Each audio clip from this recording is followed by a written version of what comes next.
Sinungaling. Sasabihin mo, gusto mo yung kaligtasan niya. Very contradictory. Very contradictory. Tuloy. Very contradicting yung mga statements mo. Sinasabi mo nakidnap siya, nandoon siya. Kung nakidnap siya at nandoon siya, ibig sabihin, hindi niya ginagawa yung mga yon voluntarily. Ibig sabihin, kailangan niya nga talaga yung tulong mo. Kung naniniwala ka talaga dyan sa sinasabi mo, ha? Pero obviously nagsisinungaling ka rin. Kasi sinasabi mo na nakidnap siya.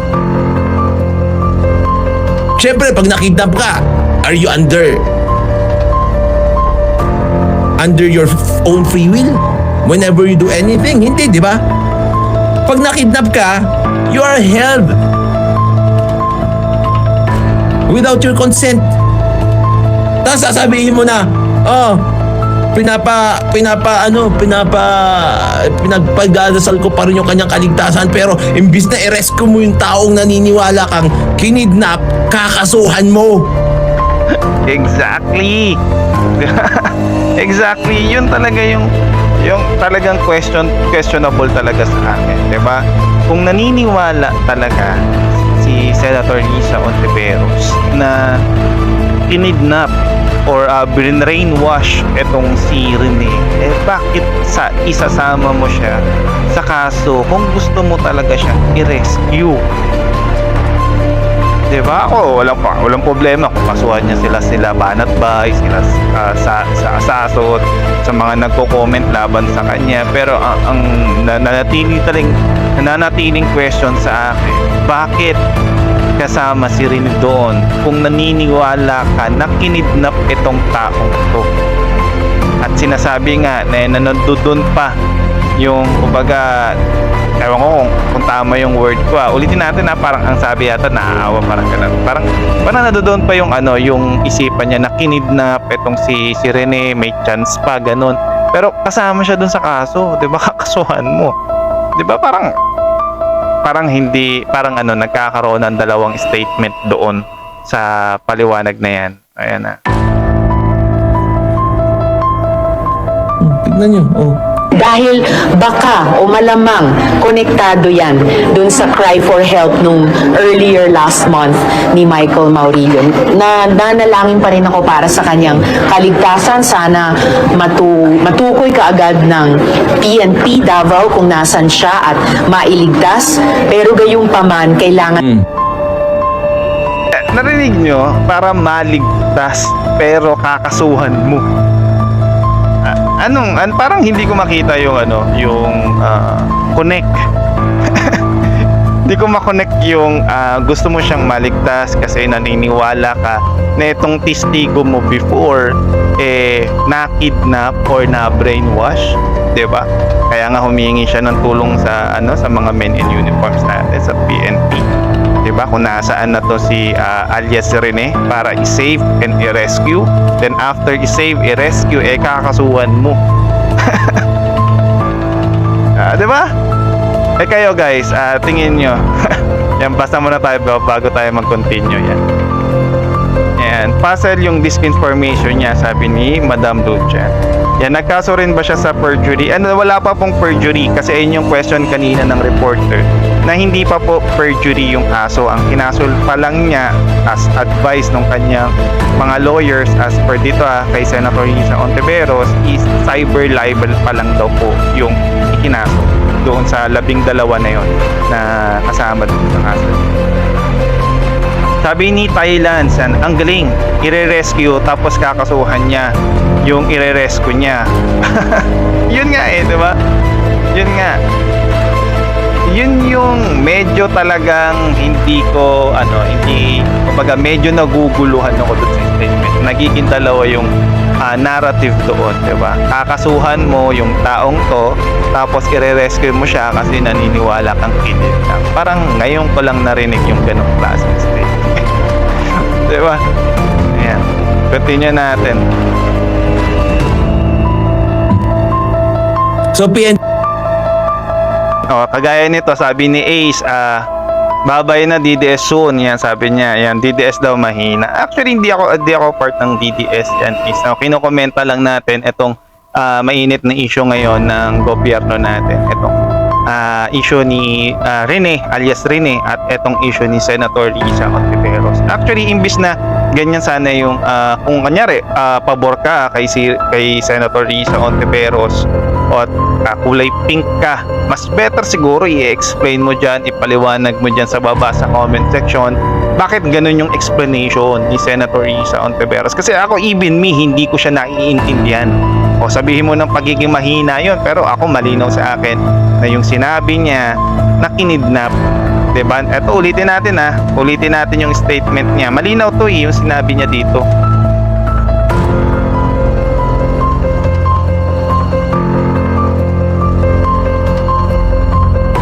Lamang konektado yan dun sa cry for help nung earlier last month ni Michael Maurilio.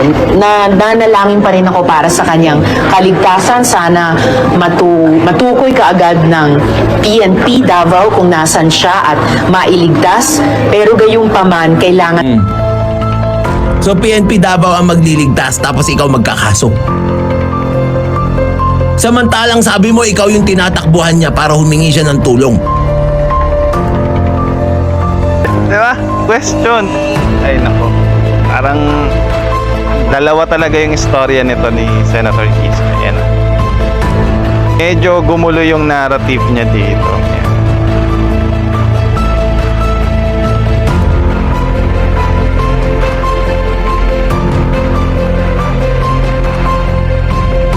Di ba nga nag-message sa'yo, sabi mo, humihingi ng tulong sa'yo? Kasi nga nilalapitan siya nung kampo ni Kibuloy para mag-recant. Sinabi niya ba nga doon, di ba, na hindi ka niya iiwanan? Ay hindi mo siya iiwanan.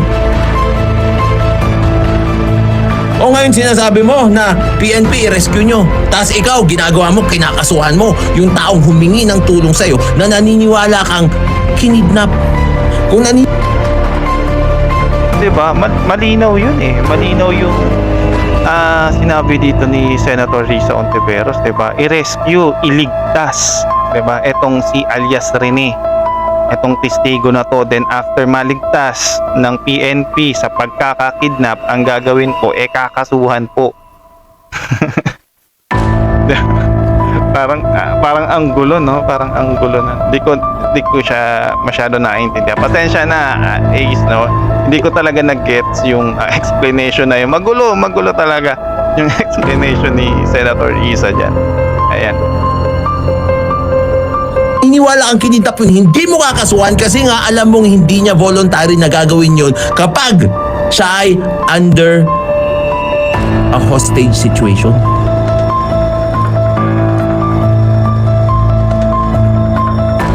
Kasi ako naniniwala kang hostage si alias Rene. Hostage siya. Kunyari ngayon, naniniwala kang hostage ito si Rene. Tapos nagsasalita siya ngayon.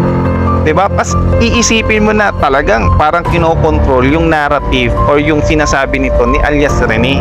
Kasi nga naniniwala ka na kinidnap siya. So yung sasabihin niya doon sa video niya talagang against para sa kanya. Kaya nga nagtataka ako, pagkatapos i-rescue ng, halimbawa, i-rescue kasi yung explanation ni Senator Risa, i-rescue etong si alias Rene, kakasuhan mo naman ito. Di ba? Kinidnap nga siya, then kinokontrol yung kanyang narrative. So, parang hindi niya gusto yung sinasabi niya. Parang ganun yung pagkakapunawa ko doon sa etong senaryo na sinasabi nito ni Senator Risa Hontiveros, di ba? Hindi gusto ni Rene yung sinasabi niya ngayon, no? Kaya nga fake news yung sinasabi niya, di ba? Hindi gusto ni Rene, alias Rene, yung sinasabi niya ngayon sa mga videos niya kasi nga naniniwala siya na kinidnap itong si Rene. Diba? Tapos kapag na-rescue na siya ng mga kapulisan, PNP Davao, diba, yun yung as per Senator Risa Hontiveros, after nun, kakasuhan naman. Parang walang hindi ko makita yung punto. Yan. Tuloy natin. Sabi dito ni James at nanghingi pa ng laptop. Sabi ni James, hindi ko alam kung ano yung laptop na yan. Continue natin. Joke ka. na niyang magpaliwanag at managot kung bakit siya nagsisinungaling sa mga video na ito. Oh, very contradicting. Managot sa pagsisinungaling pero nakidnap nga siya. Kung nakidnap siya, di ibig sabihin pinipilit siya magsalita ng ganyan. Kaya nga di ba, nagtataka ako, paano naging pagsisinungaling? Ba't mo, parang ang gulo, no? Talagang, kung alam mo talaga na nakidnap yung tao, syempre yung naratibo na sasabihin niya, kontrolado talaga yun. Kasi nga naniniwala kang kinidnap talaga siya. Di ba? Malinaw na malinaw yun. So, ang question dyan, bakit mo kakasuhan? Biktima. Ang lalabas kasi kay alias Rene, dahil nga sinabi niyang kinidnap, biktima itong si Rene. Kaya siya nagsasalita ng against kay Senator Risa Ontiveros. Pero bakit ang litanya ni Senator Risa Ontiveros kasama siya sa kakusahan? Diba? Contradicting ka. Dalawang narrative sa isang sa isang statement, dalawa yung angulo na lumabas, 'di ba?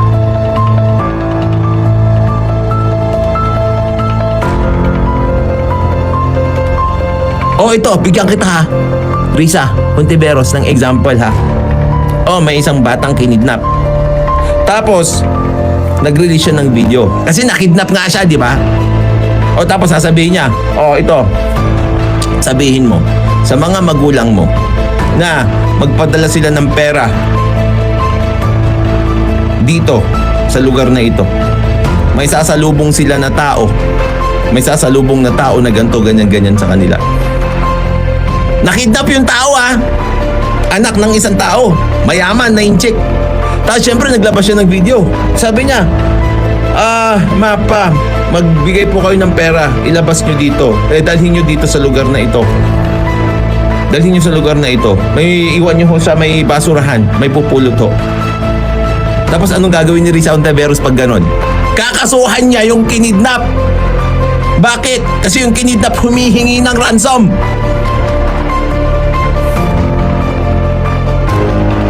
Mas madali, may example pa si Attorney Libayan di ba? Hindi naman yung punto ko, di ba? Kinidnap mo nga, normally kontrolado talaga ng kidnappers yung narrative mo, at hindi ka pwede syempre magsalita ng against doon sa kumidnap sa'yo. Di ba? Automatic naman kasi talaga yun, kasi under ka doon ng kustodiya ng kumidnap sa'yo, di ba? Simple as that. Tapos after nung rescue, di ba? Kakasuhan mo yung biktima, yung kinidnap. Kasi nga naniniwala kang kinidnap itong si alias Rene.